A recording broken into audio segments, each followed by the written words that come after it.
자, 반갑습니다. 3학년들한테는 시간이 많이 없어서 못했는데 2학년들을 반을 쭉 돌면서 이제 그런 얘기를 물어봤었어요. 혹시 뭐 실제 교실 수업이나 영상 강의에서 뭔가 좀 개선이나 추가되는 게 있었으면 좋겠느냐. 근데 그때 많이 나왔던 얘기가 다음 학기에 배울 내용을 조금 그래도 가이드를 잡아주시면 좋지 않겠냐 이런 얘기가 나와서 2학년 것도 제작을 했고 3학년 것도 같이 제작을 하게 됐습니다. 그래서 근데 봐주시면 좋겠고 사실은 요거 그래서 지금 이번 강의가 그거예요. 이제 다음 2학기 때 우리가 뭘 배우게 될지를 쭉 정리를 해드리는 내용인데 사실 방학 직전이 되면요. 혹시 이제 각 선생님들 학년별로 교과별로 방학 숙제 내실 건 없는지 이런 것들을 이제 교무부에서 종합을 하세요. 그래서 그거를 이제 문서를 달라고 교무부에서 요청이 왔었는데 근데 그때 이제 고민을 진짜 많이 했어요. 이 영상 제작을 조금 빨리 해서 이걸 반드시 보게끔 방학 과제로 낼까 말까 굉장히 고민을 많이 했어요. 많이 했는데 이게 사실 그렇잖아. 역사가 뭐 다른 과목이 어떤지는 모르겠지만은 역사가 사실 여러분들을 갈아 넣다시피 하잖아요. 늘 말씀드리지만 제가 학교폭력 업무를 담당한 이래 제가 이제 강요하는 이 역사 시험 범위 진도만큼 지나치고 과도한 학교폭력은 없었거든요. 그래서 우리 학교에서 가장 심한 학교 폭력의 주범이기 때문에 이 이상 어떤 학습량을 드리는 건 문제가 있다 이렇게 생각을 해서 과제로는 안 드리게 됐고요. 대신에 그래도 요거를 이 영상을 지금 고민 중이에요. 오픈 채팅방에도 한번 돌릴까 생각 중인데 가급적이면 보셨으면 좋겠어요. 보셨으면 좋겠고 어쨌든 한번 개요를 잡아보도록 할게요. 자, 우리가 이제 지금 방학인데 뭐 다들 잘 지내고 계시죠? 우리가 다음 학기에 배울 내용은 크게 이렇게 1부, 2부, 3부로 구성이 된다고 보시면 될 것 같아요. 1부는 근대화하고요. 2부는 우리가 다들 알다시피 우리는 일본한테 식민 지배를 당했었잖아요. 그 식민 지배의 시기, 36년간의 시기 그렇게 보시면 될 것 같고 그다음에 이제 우리가 지금은 식민지 상태가 아니죠. 독립을 했죠. 그래서 광복 이후의 시대. 그렇게 세 파트로 보시면 될 것 같은데 일단 첫 번째 파트 근대화 시기에는 요거는 먼저 생각을 해 두셔야 돼요. 일단은 당시에 이제 유럽 열강들 이제 요 시기가 되면 19세기 전반기를 얘기하는 거죠. 1800년대 전반부터 중후반 요 시기를 얘기하는 건데 요 시기에는 많은 뭐 우리가 강한 나라라고 알고 있는 나라들 뭐 미국, 영국, 프랑스, 스페인 뭐 등등등 여러 나라들이 굉장히 이제 식민지를 하나라도 더 차지하려고 굉장히 노력을 많이 하고 있는 상태다. 요거를 일단 열강들의 식민지 차지 요거를 하나 생각을 해 두시면 좋을 것 같고 그다음에 이미 뭐 알고 계시겠지만 일본은 우리보다 한참 먼저 근대화에 성공했다는 거. 요거를 우리가 흔히 메이지 유신 이렇게 얘기를 합니다. 일본의 근대화를 메이지 유신 이렇게 얘기하는데 요것도 하나 알아두시면 좋을 것 같아요. 그다음에 이제 우리가 식민 지배를 겪는 그런 시대를 얘기하고 식민 지배는 일단 두 가지로 나눠지겠죠. 일본이 우리를 어떻게 통치했는가. 그다음에 우리는 거기에 대해서 어떻게 저항했는가. 그렇게 보시면 되겠죠. 그다음에 광복 이후에 여러 가지 정권들의 특징들을 각 대통령 단위로 나눠서 볼 수 있는 그런 시간이 될 겁니다. 그렇게 보시면 되겠고 일단 일부의 근대화를 보면 음, 일단 요거를 한번 해보셨으면 좋겠어요. 지금 위에 몇 개니? 하나, 둘, 셋, 넷, 다섯, 여섯, 일곱, 여덟, 아홉, 열, 열하나, 열둘, 열세, 열네, 열다, 열여, 열일곱, 열여덟, 열아홉, 스물, 스물하나. 요 21개의 단어들이 쭉 나열되어 있잖아요. 나름대로 카드랍시고 만들어 봤는데 어쨌든 요 21개를 각 이 연도에 맞게 한번 배치를 해보셨으면 좋겠어요. 음, 그래서 지금 일시정지 누르신 다음에 요거를 캡처하셔서 뭐 간단한 이면지라도 좋고 한번 요걸 해보셨으면 좋겠어요. 근데 물론 이제 여러분들 부담되실까봐 방학 과제로는 안 드렸지만 그래도 한번 해보셨으면 좋겠어요. 요거 지금 역사 반가워하는 친구들은 다 했거든요. 그러니까 한번 해보셨으면 좋겠고 어, 일시정지를 하셨을 거라고 생각을 하고 정답을 공개해드리면 요게 이제 정답입니다. 요게 정답이고 음, 그리고 이제 여기에 독립협회가 하나 더 들어오기는 해요. 어, 여기에 살짝 이렇게 독립협회가 들어오기는 합니다.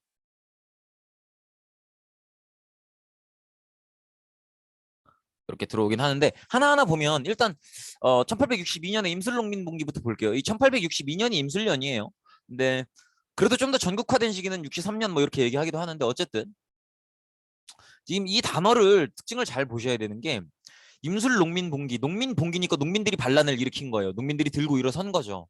근데 지금 보통 농민들이 봉기를 일으키거나 이렇게 횃불 들고 나서게 되면 그 사건을 이름을 지을 때 지역명을 붙이거든요. 뭐 인천 농민봉기, 뭐 부천 농민봉기 뭐 이런 식이란 말이지.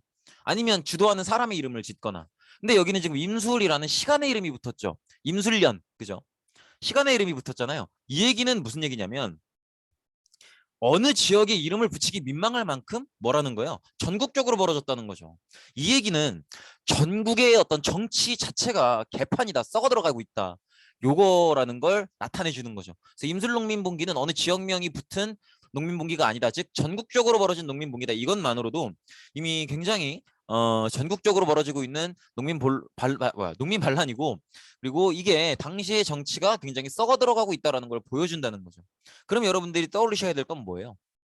이게 세도 정치의 결과라는 거죠.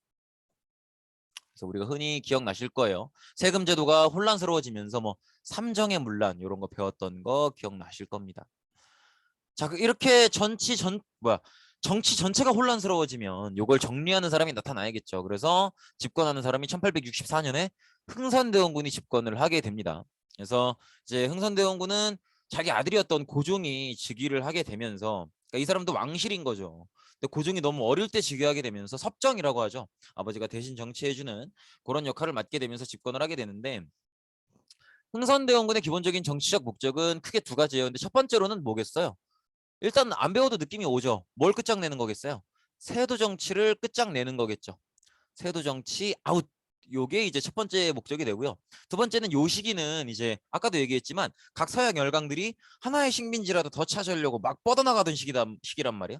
그래서 우리나라가 속해 있는 아시아 지역에도 막 들어오고 있었던 시기인데, 흥선대원군의 두 번째 정치적 목적은 다른 어떤 서양 열강들, 처음 보는 나라들과의 교류를 틀어막는 거죠. 이걸 보통 뭐라고 얘기하냐면 쇄국이라고 얘기를 해요. 그래서 요걸 하나 생각해 두시면 좋을 것 같은데, 근데 사실 쇄국이라고 하면 물론 식민지로 만들려고 자꾸 침략해 들어오는 서양 열강을 막아낼 수는 있겠죠. 그러나 어쨌든 우리도 다른 나라의 새로운 문물들을 배워야 될 거 아니에요. 근데 그게 어려워지겠죠. 특히나 우리 기억나시죠? 실학자들, 뭐 정약용이니, 박지원이니, 박재간이 이런 사람들. 특히나 실학자들 중에서도 중상주의 계열들, 그죠? 유수원이나 홍대용이나 박지원, 박재가 이런 사람들은 다른 나라로부터 배워야 된다고 생각을 했단 말이에요. 그럼 그런 사람들은 흥선대원군의 정책에 반대했겠죠. 근데 시간이 흘러서 이제 고종이 20살을 넘기고 성인이 되고 그러면서 이제 신하들도 흥선대원군한테 물러나실 때가 되지 않았겠습니까? 이렇게 얘기를 해요. 흥선대원군도 달리 명분이 없으니까 물러나 주는 거죠. 그래서 이제 쇄국 정책이 어느 정도 마무리를 짓게 되고요. 그리고 이제 다른 나라와 교류를 해봐야 되지 않겠느냐. 근데 사실은 영국이나 프랑스나 미국이나 이런 유럽 국가들은 처음 보는 나라들이잖아요. 그러니까 교류를 맺기가 좀 부담스럽다고. 그래서 이미 근대화에 성공했고 우리가 알고 지내는 나라 일본과 먼저 교류를 맺게 돼요. 물론 일본의 압박이 있기도 했지만 그게 바로 강화도 조약입니다. 그래서 강화도 조약으로 최초의 근대적 조약을 맺게 되고 일본이랑 근대적인 무역 교역을 하게 된 거죠. 그래서 일본을 시작으로 뭐 프랑스, 뭐 영국, 뭐 온갖 나라들과 유럽의 여러 나라들과 교역을 맺게 됩니다. 그래서 교역을 맺고 나서 무역을 해보니까 장사가 잘 안 돼요. 왜? 우리가 기술력이 부족하거든. 우리가 내다 팔려는 상품들이 이제 원료, 뭐 나무라든지, 뭐 석탄이라든지 아니면 쌀이라든지 이런 기본적인 제품들 말고 좀 기술이 들어가는 상품들은 우리가 기술이 부족하기 때문에 안 팔려요. 그러니까 우리도 뭐의 필요성을 느끼는 거예요? 근대화의 필요성을 느끼는 거죠. 그래서 이제 흥선대원군이 물러나고 고종이 직접 집권을 하면서 이때 이제 집권을 했던 게 고종의 아내였었던 민씨죠. 민씨 왕후인데 요 사람의 주도로 근대화 정치기구로 만들어진 게 통리규모아문이에요. 그래서 여기서 이제 뭐 별기군 이런 신식군대도 만들게 되죠. 근데 이게 사실은요, 이런 근대화 정책은 결국 다 돈으로 하는 거거든요. 그럼 이 돈은 어떻게 나겠어요? 세금으로 나겠죠. 이것도 하나 생각을 해 두셔야 돼요. 근데 어쨌든 이런 근대화 정책을 하고 있는데 이런 근대화 정책에 대해서 모든 사람들이 다 찬성하진 않겠죠. 특히나 옛날부터 성리학을 꾸준히 공부해왔던 성리학 유학자들은 특히 반대한단 말이에요. 그런 사람들을 뭐라고 부르냐면 위정척사파라고 불러요. 그래서 위정척사파라는 건 뭐냐면 위정이 이제 이게 지킬 위자예요. 그래서 위정, 바른 것을 지켜낸다라는 의미예요. 그리고 척사는 이제 사사로운 것을 배척한다 이런 의미인데 어 이 위정착사파들이 특히나 영남권에 있는 사람들이 모이고 모여서 이런 개혁 정책은 안 된다라고 하는 상소문을 내는 게 영남 만인소예요. 이런 식으로 어떤 성리학자들의 이런 근대화 정책에 대한 반대도 있었다. 근대화에 대한 반대도 있었다. 아이고, 이거는 아니고. 그리고 이거 지울까? 지우개. 그리고 또 아까 얘기했다시피 근대화 정책은 다 돈으로 하는 거라 그랬잖아요. 특히나 이런 신식군대인 별기군을 마련을 하면서 기존의 군인들, 구식군인들이 굉장히 차별을 받게 돼요. 그러면서 구식군인들이 반란을 일으키게 되고 이 구식군인들의 반란은 결국 근대화 정책에 반대하는 거겠죠. 근대화 정책 때문에 만든 신식군대 때문에 자기들이 차별당해서 반란을 일으키는 거니까. 그러면서 얘들이 이제 근대화 정책에 반대해서 반란을 일으키니까 세금을 내면서 부담을 많이 느끼고 있었던 일반 농민들도 여기에 이제 동조를 하게 돼요. 그래서 이모군란이 벌어지게 되고 그래서 이 영남만인소와 이모군란은 근대화 정책에 반대하는 그런 모습이라고 볼 수 있겠죠. 어쨌든 우리가 통일기모화문을 중심으로 근대화 정책을 해봤는데 이런 반란들이나 벌어지고 잘 안 됐단 말이에요. 그러면서 우리가 일부 사람들 특히나 중상주의 계열 사람들 이 실학자 계열의 사람들은 무슨 생각을 하냐면 이게 왜 잘 안 됐냐면 그냥 서양 문화의 껍데기라고 할 수 있는 과학이나 기술만 배우려고 하니까 안 된 거다. 우리는 사실은 과학이나 기술뿐만이 아니라 제도와 이념을 배워야 된다. 이런 생각을 해서 일으킨 게 바로 갑신정변이에요. 그래서 이 갑신정변은 일부 이제 굉장히 급진적인 개화파들, 급진적인 근대화를 주장하는 사람들이 아예 현재 정권을 장악하고 있는 사람들을 다 죽여버리고 자신들이 정권을 장악한 다음에 서양 스타일의 새로운 제도를 만들겠다는 거죠. 얘들이 여기서 얘기하는 제도가 이제 서양에서 이미 있는 헌법과 의회 이런 것들이에요. 그래서 이런 것들을 얘기하게 되는데 여기서는 이제 의회보다는 헌법 개념을 좀 더 중심으로 얘기를 하죠. 어쨌든 이런 헌법 제도를 한번 시도해 보기 위해서 기존의 정권 담당자들을 싹 다 죽이고 자신들이 정권을 장악하려고 하는 그런 모습을 보입니다. 그게 바로 갑신정변이에요. 이렇게 보시면 되겠고 그리고 사실 이모군란이나 갑신정변이나 둘 다 반란이잖아요. 요거를 막는 동안 누가 역할을 많이 하냐면 청나라가 역할을 많이 해요. 우리가 도와달라고 하거든. 청나라가 역할을 많이 하게 되면서 우리는 이제 청나라의 도움을 받아서 이모군란과 갑신정변을 막아내게 된 거죠. 그러다 보니까 갑신정변까지 막아낸 뒤에는 우리나라에 대한 청나라의 입김이 너무 세요. 그러니까 우리나라 입장에서는 청나라가 부담스럽죠. 그렇다고 우리나라 힘으로 청나라를 몰아낼 수는 없고 새로운 친구를 사귀어야겠다는 생각을 해요. 그래서 우리나라가 조금 얘네 괜찮을까라고 생각해봤던 게 바로 러시아예요. 근데 러시아도 조선이랑 친해지면 좋아요. 왜냐면 러시아는요 너무 북쪽에 있기 때문에 항구들이 겨울 되면 다 얼어요. 그래서 러시아는 부동항을 찾고 있었거든요. 근데 조선에는 얼지 않은 항구들이 있거든. 그래서 사실은 러시아가 부동항을 찾기 위해서 조선이랑 친해지기를 원했고 조선도 청나라가 너무 부담스러우니까 새로운 친구를 찾아서 러시아를 골랐던 거죠. 그래서 러시아와 조선 간의 어떤 이해관계가 맞아 떨어지면서 조금씩 가까워져 갑니다. 근데 요거를 이제 국제적으로 러시아와 경쟁을 하고 있었던 영국이 안 좋게 본 거죠. 왜냐면 러시아랑 조선이 이렇게 친해진다는 건 러시아가 조선한테 접근해서 조선을 차지하려고 하는 거다. 그러면 러시아가 조선을 차지하면 부동항을 얻게 되기 때문에 굉장히 자신들에게 불리해진다. 그러니까 영국 애들에게 불리해진다. 러시아가 너무 강해진다는 거죠. 이렇게 생각을 해서 영국이 이제 러시아가 조선을 차지하는 걸 막기 위해서 조선의 거문도를 함부로 불법 점령해 버립니다. 그래서 이제 러시아가 조선을 점령하지 않겠다라는 약속을 받아내고 그때 가서야 이제 철수를 하게 되죠. 근데 이게 이제 물론 영국과 러시아가 이렇게 굉장히 경쟁을 하고 있다는 걸 보여주기도 하지만 또 이만큼 조선이 굉장히 약한 상태다라는 걸 보여주기도 해요. 그래서 굉장히 조선이 어려운 상황에 처해 있다라는 걸 보여주는 사건이었죠. 어쨌든 이렇게 조선은 굉장히 약해져 있는 상황이고요. 또 청나라가 우리나라에 영향력을 많이 끼치게 되면서 일반 농민들이나 상인들도 굉장히 어려워져요. 특히나 요 두 사건을 거치면서 청나라 상인들은 우리나라 안에서 마음대로 상업 활동을 할 수 있게 됐기 때문에 우리나라 상인들이 더 힘들어진 거죠. 그래서 우리나라 농민들 상인들이 힘들어지면서 여기에 대한 저항으로 동학이라고 하는 종교가 급속도로 퍼지게 되고 동학 농민운동이 벌어지게 된 거죠. 근데 동학 농민운동이 벌어졌을 때 우리나라는 한 번 더 청나라에게 도움을 요청하게 되고요. 청나라가 군대를 보내니까 일본도 청나라를 견제하기 위해서 또 군대를 보내게 돼요. 그래서 청일 전쟁이 벌어지게 되는데 여기서 일본이 이기게 됩니다. 일본이 이기게 되고 그래서 일본을 주도로 가보개혁을 실시하게 되죠. 이해되시겠죠? 그래서 일본이 청일전쟁에서 이기면서 원래는 만주를 차지하기로 약속을 해요. 그런데 이걸 안 좋게 봤던 게 누구냐면 바로 러시아예요. 그래서 러시아가 프랑스, 독일을 끌어들여서 일본한테 압박을 넣어요. 너네 청일전쟁 이긴 거 알겠는데 그래도 만주까지 가져가는 건 동아시아의 평화를 너무 위협하는 거다. 그냥 돈으로 받아가라. 이런 식으로 얘기를 하는데 일본은 사실 이게 싫었겠죠. 싫었겠지만 러시아가 자기들보다 강하다고 생각을 했기 때문에 결국 이걸 받아들이게 됩니다. 그래서 이걸 삼국 간섭이라고 해요. 그래서 일본이 물러나게 되고요. 이걸 보고 있었던 조선은 일본보다는 러시아가 세구나라고 느끼게 되는 거죠. 그래서 민씨를 중심으로 러시아와 친해질 걸 주장하는 관료들을 대규모로 등용을 하게 돼요. 그래서 러시아랑 조금씩 가까워지는 거죠. 그러다 보니까 이제 일본은 청일 전쟁에서 이겨서 조선에 대한 영향력을 강화했는데 그걸 바탕으로 가부개혁까지 했는데 갑자기 조선이 삼국 간섭을 보더니 러시아 쪽으로 기울고 있단 말이에요. 민씨를 중심으로. 그래서 다시 조선에 대한 영향력을 강화하기 위해서 일본이 이 러시아 쪽으로 기우는 정책의 중심에 있었던 민씨를 살해하게 되죠. 이게 일미사변이고요. 그리고 민씨가 죽으면서 일본은 다시 우리나라에 대한 주도권을 가져가게 되고 이 주도권을 바탕으로 개혁을 하죠. 그게 바로 을미개혁입니다. 근데 을미개혁 내용 중에 단발령이라는 게 있었어요. 머리를 짧게 자르는 거죠. 신체 발부 수지 분모라. 옛날 이제 유학자들은 내 몸의 모든 것은 부모님이 주신 거기 때문에 모든 것을 소중히 여겨야 된다. 함부로 손대면 안 된다. 이런 생각이 있었죠.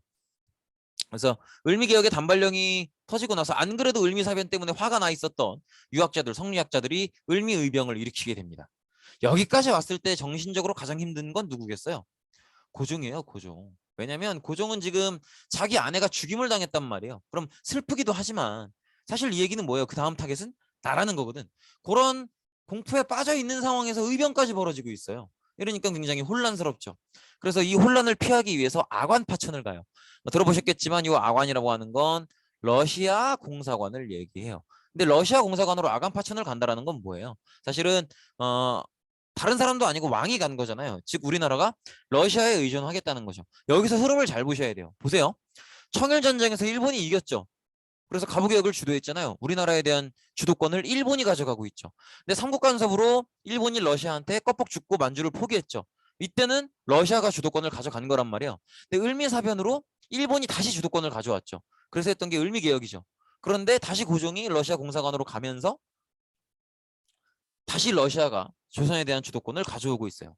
청일전쟁 끝나고 나서는 일본, 삼국간섭 때는 러시아, 그리고 을미사변 이후에는 다시 일본, 아간파천 때는 다시 러시아란 말이에요. 일본과 러시아가 우리나라에 대한 주도권을 놓고 주거니 받거니 하고 있죠. 즉 힘의 공백 상태라는 거예요. 누가 더 세다고 말하기 힘든.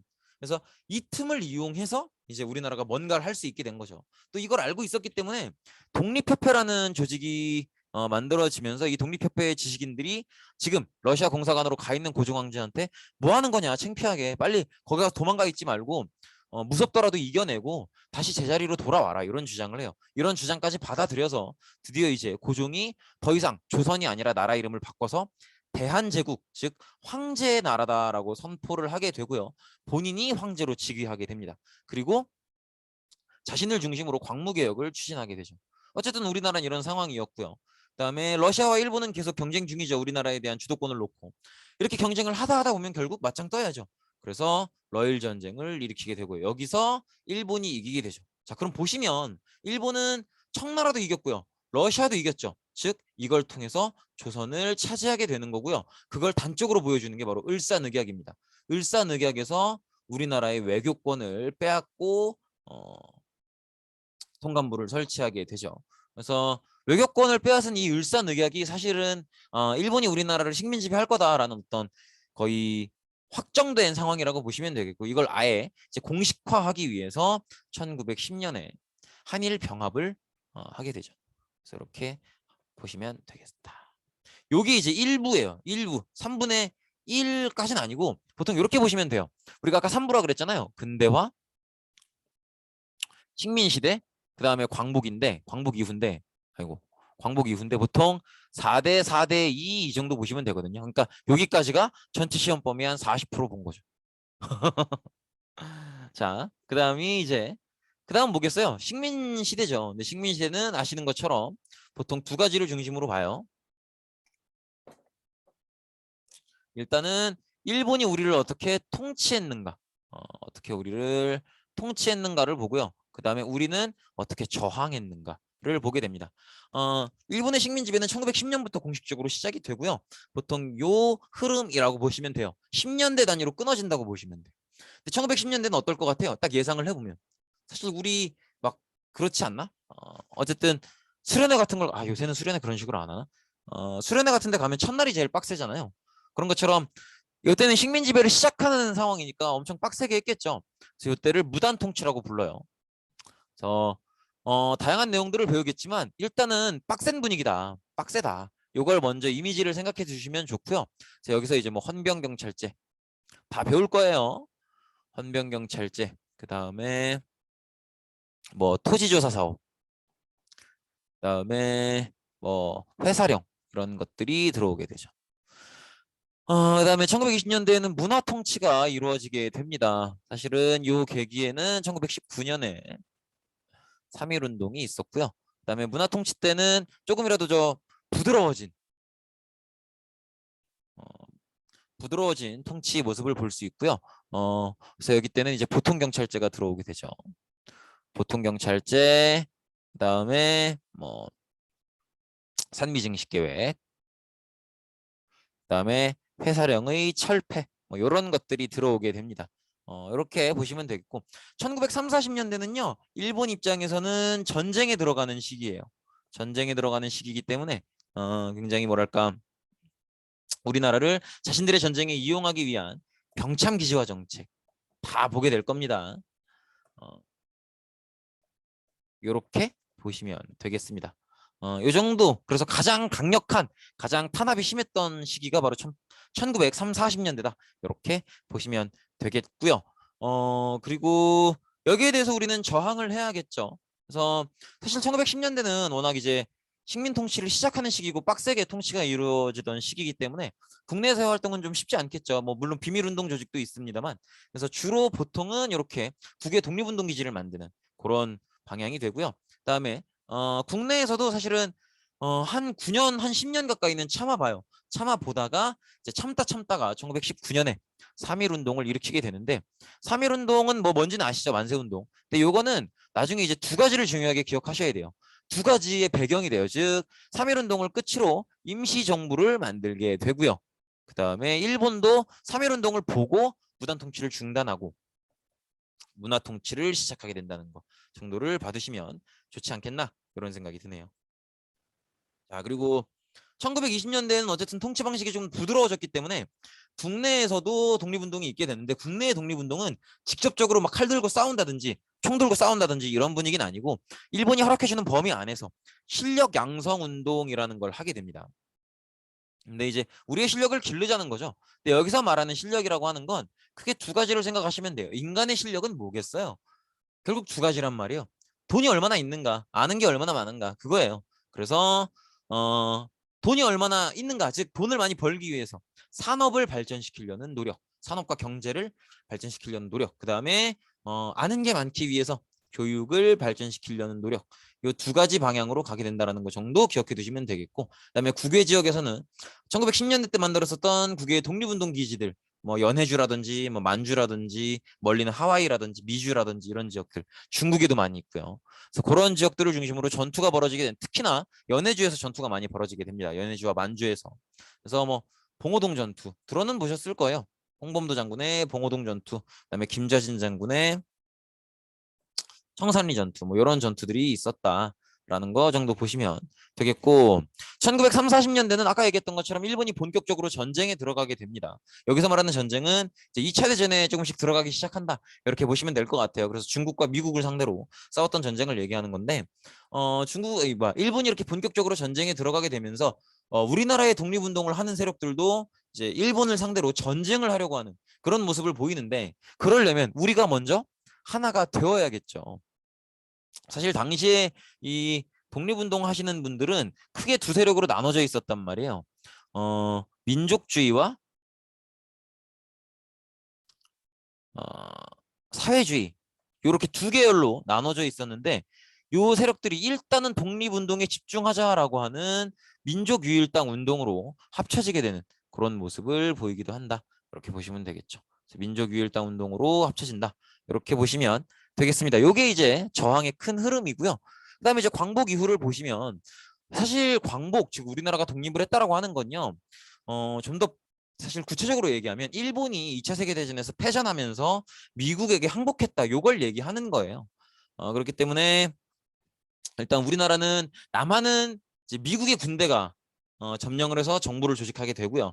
그래서 그걸 미군정이라고 해요. 미국 군대로 이루어진 정부, 미군정이라고 하고 북한은 이제 소련이 차지를 하게 됩니다. 그래서 이제 한반도 전체를 미소공동위원회라는 걸 조직을 해서 이 미국과 소련의 어떤 회담을 통해서 우리나라의 정부를 구성하기 위해서 노력하는 그런 모습을 보이게 되고요. 그리고 이제 이런 여러 가지 복잡한 과정들을 통해서 뭐 물론 이 과정도 굉장히 복잡해요. 어쨌든 우리는 1910년에 식민화가 돼서 1945년에 이런 건 너무 상징적이니까 이 정도는 상식 차원에서 연도를 좀 기억해둘 필요는 있는 것 같아요. 광복을 맺게 되고요. 그다음에 1948년에 결국 이제 어, 남한의 단독 정부를 수립하게 되죠. 그때 이제 초대 대통령이 됐던 게 바로 어, 옛날 임시정부의 초대 대통령이기도 했었던 이승만이죠. 그리고 이승만은 이제 자유당 정권을 바탕으로 집권을 하게 되고요. 그다음에 뭐 발췌 개헌, 뭐 4.4 5.2 개헌 이런 것들을 통해서 독재를 이어가게 됩니다. 그리고 6.25 전쟁을 겪었던 것도 이 시기죠. 이렇게 보시면 되겠고, 그리고 본인의 독재를 이어가기 위해서 1960년에 이렇게 부정선거를 치르기도 해요. 네, 하지만 여기에 반발하는 시민들의 4.19 혁명으로 인해서 정권에서 내려오게 되죠. 그 다음에 바로 다음에 1961년에 박정희가 혼란을 나름대로 잠재우겠다라는 명분을 들고 5.16 군사정변을 일으켜서 이제 집권을 하게 되는데 이걸 왜 군사정변이라고 하냐면 당시 5.16을 일으킬 때 박정희가 별 2개 소장 군인이었어요. 장군이었어요. 그렇기 때문에 군사정변이라고 해요. 그리고 박정희는 쭉 집권을 하다가 이제 1972년에 한 번 더 유신이라는 기원을 통해서 한 번 더 이렇게 자신의 어떤 독재를 이어가는 거죠. 사실 한 세트라고 보시면 돼요. 그래서 박정희의 통치는 이렇게 1979년까지 이어지거든요. 그래서 보통 이제 18년 독재라고 하는데 이렇게 얘기를 많이 하는데 어쨌든 요때 이제 집권을 하고 그 다음에 이 당시에 조금 우리나라도 그렇고 국제적으로 정세가 조금 이제 안보가 불안한 그런 상황이 와요. 그래서 그걸 계기로 한 번 더 요거는 이제 박정희 시즌 2라고 보시면 돼요. 더욱 더 강력한 독재 시스템을 마련한 게 바로 유신 독재다 이렇게 보시면 될 것 같아요. 그래서 우리 예전에 뭐 아마 그런 거 들어보신 적 있을 거예요. 뭐 무슨 이게 금지국이 됐고 저게 금지국이 됐고 뭐 그런 것들. 그게 다 요 시기 때 얘기예요. 이렇게 보시면 되겠고 그다음에 어쨌든 아까 얘기했던 것처럼 18년간 독재를 하게 되고 이 과정에서 많은 사람들이 많은 시민들이 이 독재를 끝장내고 제대로 된 민주주의 국가를 만들기 위해서 민주화 운동에 노력을 많이 하거든요. 뭐 인혁당 운동도 그렇고 민청학년 뭐 아니면 뭐 자유 언론 수호 투쟁 운동 뭐 많은 민주화 운동이 있게 되는데 그런 것들을 뭐 부마항쟁도 마찬가지고요. 부산 마산 지역에서 이런 민주화 운동들을 탄압하게 되고 또 이 시기 때는 경제 성장도 급격하게 하게 됩니다. 근데 이 경제 성장을 이제 1차부터 4차까지의 5개년 경제개발 계획으로 이뤄내게 되고 여기에 필요한 돈을 또 이제 한일 정상회담, 한일 국교 정상화, 그 다음에 베트남 파병 이런 것들로 돈을 마련하기도 하죠. 그래서 좀 욕을 먹기도 하죠. 어쨌든 그렇고요. 그다음에 1979년에 김재규라고 하는 중앙정보부 부장 총살로 인해서 그러니까 총살?